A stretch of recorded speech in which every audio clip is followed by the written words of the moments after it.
Hi Aquarius, this is Jav. Welcome po sa ating channel. At ito ang inyong daily Gabay Tarot reading. Kung nakaresonate kayo, comment down. Kung hindi kayo nakaresonate, ibigay nyo po sa iba kasi general reading po ito. This is for you Aquarius.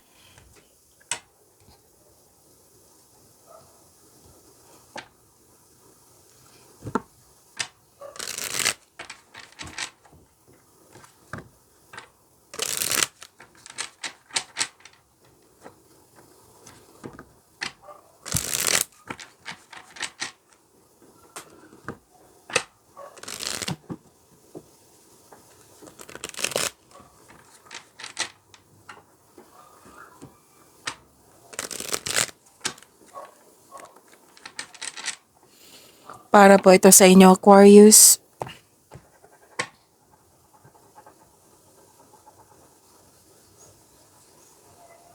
Maraming salamat po sa inyong patuloy na suporta at maraming salamat din po sa mga hindi nag-skip ng ads. Gamitin ang reading na ito bilang gabay lamang sa mga hindi pa nag-subscribe. Subscribe na po kayo at click bell notification para malaman nyo na may bago tayong video. Again, para malaman nyo na may bago tayong video. Para sa mga gusto magpa-reading, comment po kayo ng personal reading. Again, comment kayo ng personal reading and check my reply sa comment section. Paalala lang po na may ubo ako ngayon, kaya slow ako magsalita ngayon. At saka mag-water therapy po ako. Oo. Kailangan po para may may daily reading tayo. Okay, Aquarius? Tapos may kasama din akong bata dito, baka may marinig kayong ingay. Pero wag kayong mag-alala, busy din siya. Nagko-color sa kanyang coloring page. Okay? So, yun. Pahinto-hinto po ako. Slow po ako ngayon. Mag-water therapy water therapy po ako. Okay?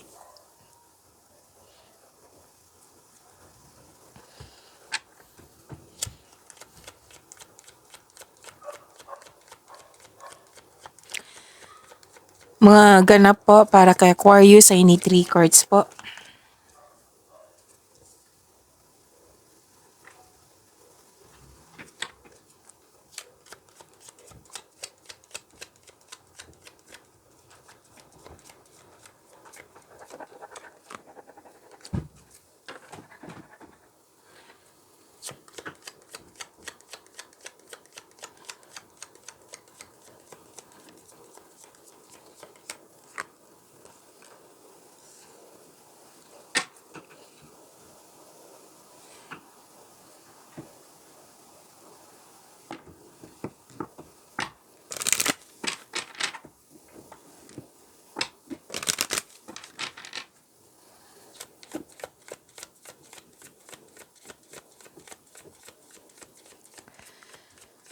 Spirits guide, mga mensahe pa para kay Aquarius, I need 2 cards po.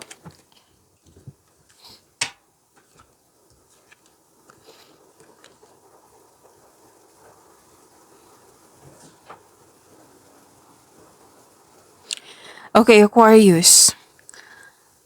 Wow, ang ganda. Ang ganda po Aquarius. May parating po na malaking pera sa inyo. Pwedeng check ito, pwedeng cash. Nasabi kong check kasi may nakita rin akong check. Okay? So, pwedeng cash or check. Basta parating po na malaking pera, claim nyo po. Or pwede din na may ma-receive kayong importanteng news or information. Malalaman mo din yung totoong intensyon ng isang tao.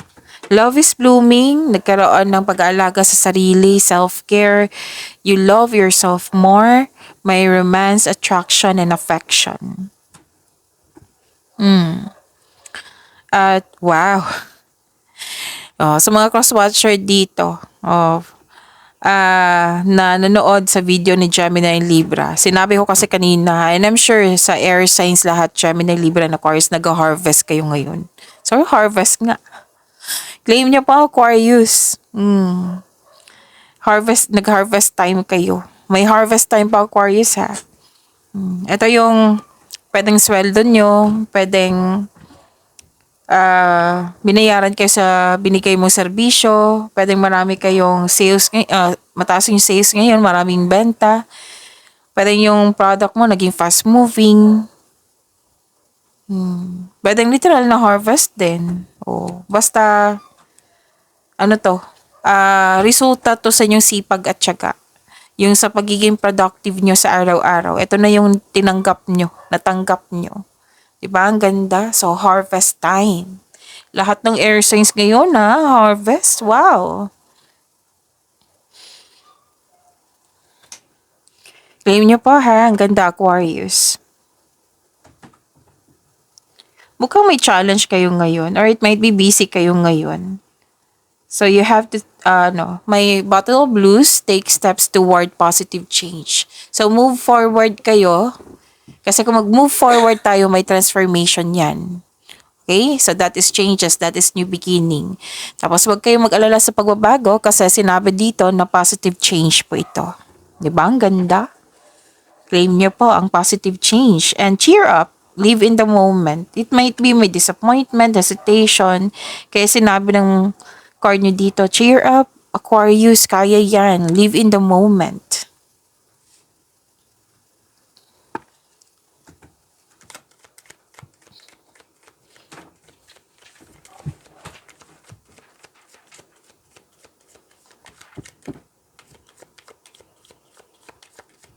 Energy po ni Aquarius.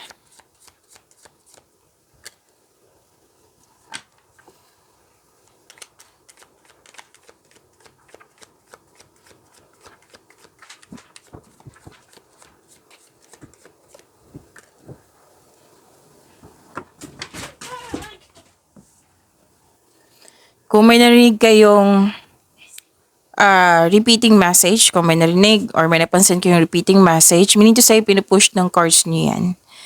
Like for example, nanood kayo ngayon ng May 28 at May 29 na video reading nyo, Aquarius, at may napansin kayong repeating message.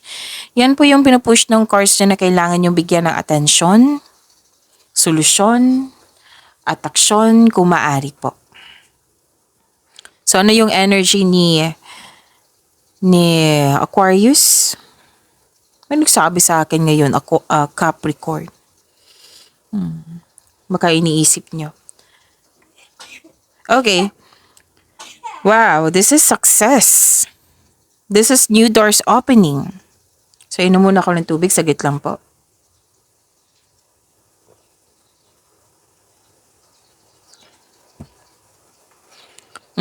So, claim nyo po tong success ha. New doors opening. May collaboration, may expansion. And this card asks you, kasi may in-offer sa iyo, Aquarius. Tapos this card asks you to accept project and face it with confidence. Kasi naka-align ito sa passion mo. Alam na alam mo yung gagawin mo. Alam niyo ba, ang sabi ng card dito, So, listen. Pay attention ha, kasi ang ganda nito. Kung tatanggapin mo itong offer na ito, and mag-build kayo ng confidence na maging maayos siya, na magkaroon siya ng yung bibigyan mo siya ng sipag at tiyaga.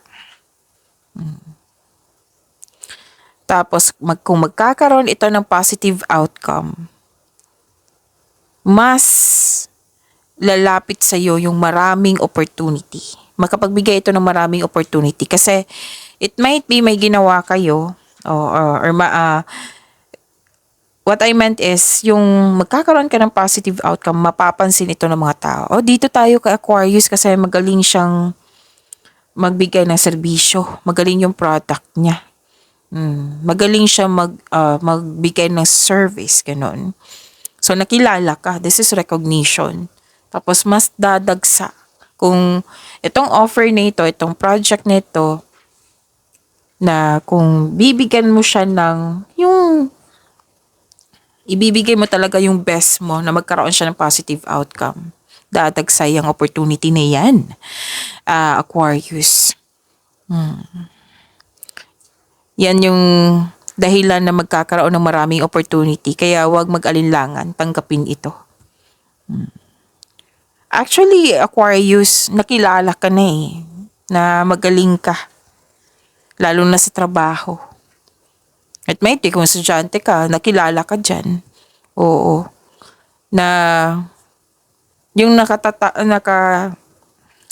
na sa isipan ng mga tao na magaling ka.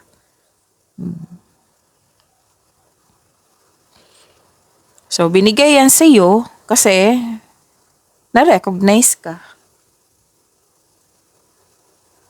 And I consider this is harvest. Why? Kasi nagbigay ka ng time and effort eh. Nagbigay ka talaga ng yung sipag at tiyaga na na-discover ka. Marami kang magandang kontribusyon dyan. Oo, na-discover ka. So, magiging busy kayo. Oo, magiging busy kayo. So, wag mag-alinlangan. Ang sabi ng card dito, itong offer na ito, wag kang mag-alinlangan na tanggapin ito. Siyempre, may kasamang konkretong plano yan, Aquarius. So, this card tells you na nasa next level ka na ng prosperity, na matagal mo nang hinintay. Kaya wag mong palampasin itong pagkakataon na ito. Posibleng dagdag trabaho to or dagdag kaalaman na mas magaling ka pero mas maging magaling ka. Okay? So, dagdag trabaho din to. So, prepare yourself kasi kitang-kita ko dito na in demand. Oo, kailangan na kailangan ka ng mga tao.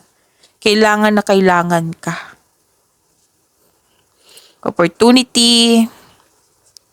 Oo, kasi bakit nasabi ng card na wag mag-alinlangan? Nakikita ko kasi nag-alinlangan ka. Tatanggapin mo ba o hindi? Yung naghihintay sa inyo, yung kaunlaran.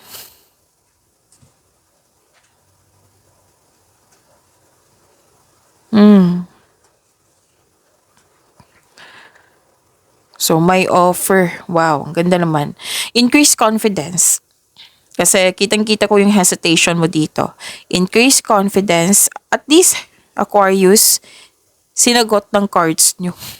Sinabihan kayo ng cards nyo na yung offer na yun is makakapag level up sa inyo, makapagbigay ng maraming opportunity sa inyo. Basta galingan nyo lang. Syempre may kasamang konkretong plano yan.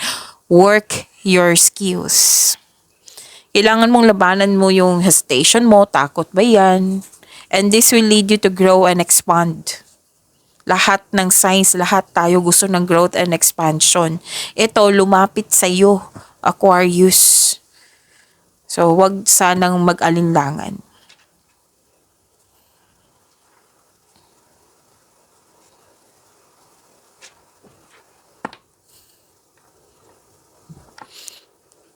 Okay, isikapin yung wag magsabi ng mga negativity. Kasi nakita ko dito negativity, pessimism, pwedeng nalungkot kayo, pwedeng naalala nyo or may nangyari dyan na hindi kayo natutuwa. Kailangan nyo ng time for reflection. Baka pagod kayo, Aquarius. Ang ilan nga sa inyo dito nakikita ko na may loss of connection sa isang tao kaya naapektuhan kayo. Or di kaya may delay sa travel. Pero makakahanap pa rin kayo ng paraan. Pwedeng may naramdaman akong inis. Oo, baka naiinis kayo sa delay. Sikapin nyo na wag magsalita ng hindi maganda. Kasi kung ano yung bigay mo sa nature, yan din yung balik. Bumirang kasi yan eh. Kung pwede lang po. Miss Job, nakasanayan kasi, ganun. Hindi ko naman yung sinasadya. Hindi ko. Control it, kung pwede po. Control nyo po. Gawin mo to for the sake of yourself. Okay?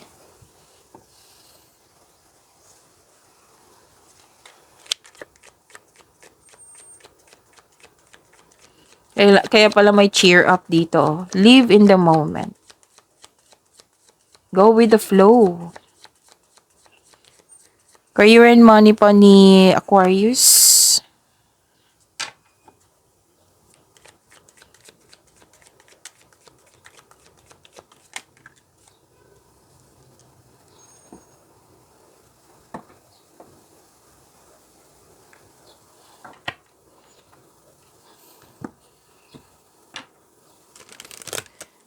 Sa career and money nyo po, nahirapan kayo magbigay ng tiwala sa kapwa. Pwede din, lack of self-confidence. Gusto nyo magpahinga, gusto nyo ng isolation, mapaghinga, mapag-isa, magpagaling. Oh, so, pagod kayo. Baka kailangan na mag-rest day. Excuse me. Baka kailangan nyo mag-rest day. Pero kitang-kita ko dito na ganito sana makuha nyo yung tinutumbok ko. Gusto nyong mag-isa. Pero deep inside, gusto nyong may kausap para ma-express mo itong nararamdaman mo. Regarding to sa career and money ha. So it's time to reach out for support and connection. Kung ayaw mong may kausap ka kasi may mistrust ako nakikita dito, then ask your intuition. Or mag-journal kayo kung mahilig kayo mag-journal. Pero the best way, is to pray. I-pray nyo. Hingi kayo ng tulong kay God. Yung, kahit mo hindi yan sabihin kay God, alam na alam niya yan eh. So, be true to yourself. Para ma-express mo na yan, para ma-release mo na kung anong dapat mong ma-release. At maghingi kayo ng divine assistance kay God. 'Di ba? After nyan, magiging okay na kayo. It might be may nangyari na hindi mo nagustuhan. Kaya nga may sabi dito, go with the flow. Aquarius.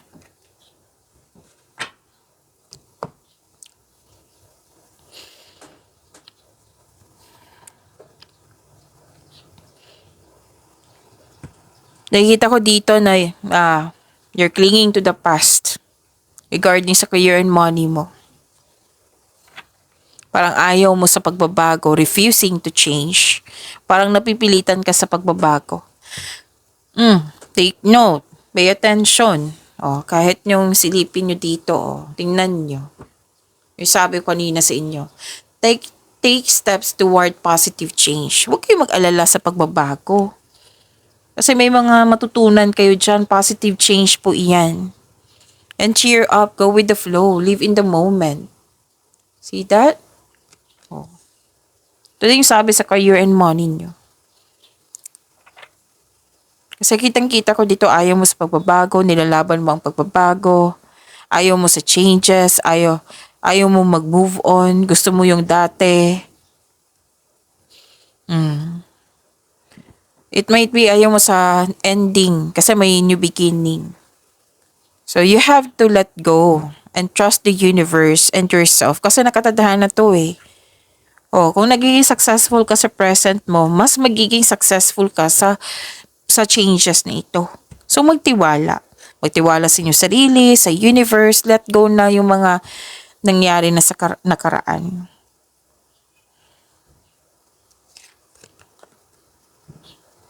Independence. Manage money yourself. Independence guarantees security. Don't depend on others. It might be, okay. So, yung sabi ko sa inyo na may matatanggap kayong pera, so manage money. Sabi ng card.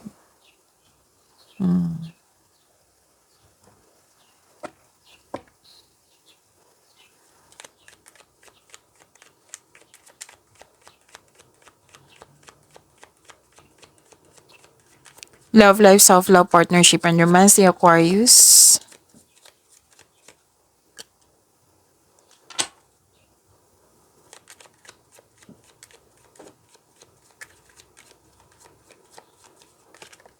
Okay, nahulog. Kunin ko lang.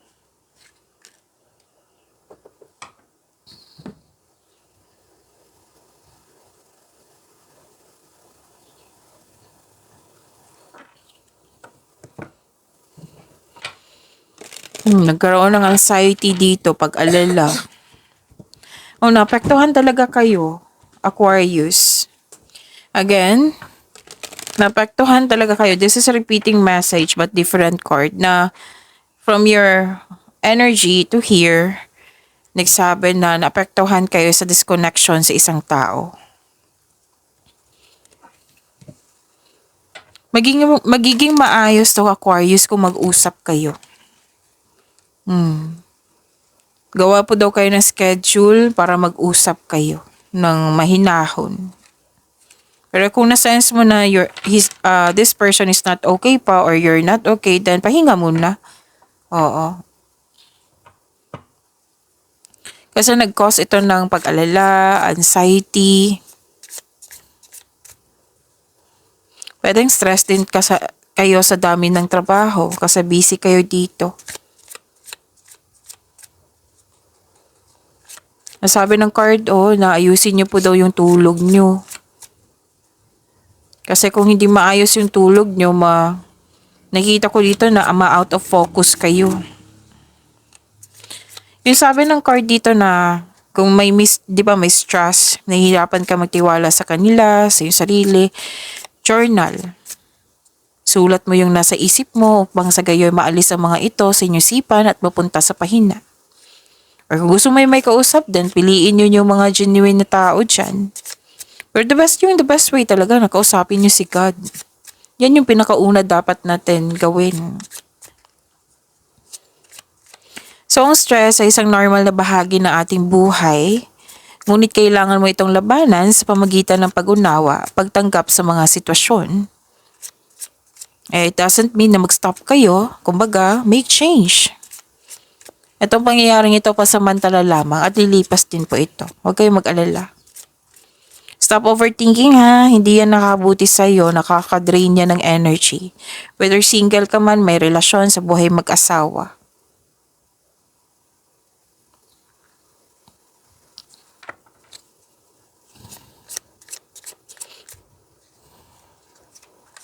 Sa mga single dito, hindi pa handang pumasok ng relasyon. Nahirapan ka magtiwala sa kanila. Sa mga relasyon, yun nga, may hindi pagkakaintindihan, naging toxic po daw. Kailangan talaga mag-usap. Communication is the key po. Yan sabi ng card. Message po para sa love life ni Aquarius. Secrets. Something is hidden from you. Someone isn't being truthful. Oh, may nagsisinungaling. It might be you or it might be siya. So, sana'y ma-overcome nyo na yan. Pag-iwanin nyo po yung blessings sa binigay sa inyo. See you tomorrow, Aquarius. Maraming salamat po.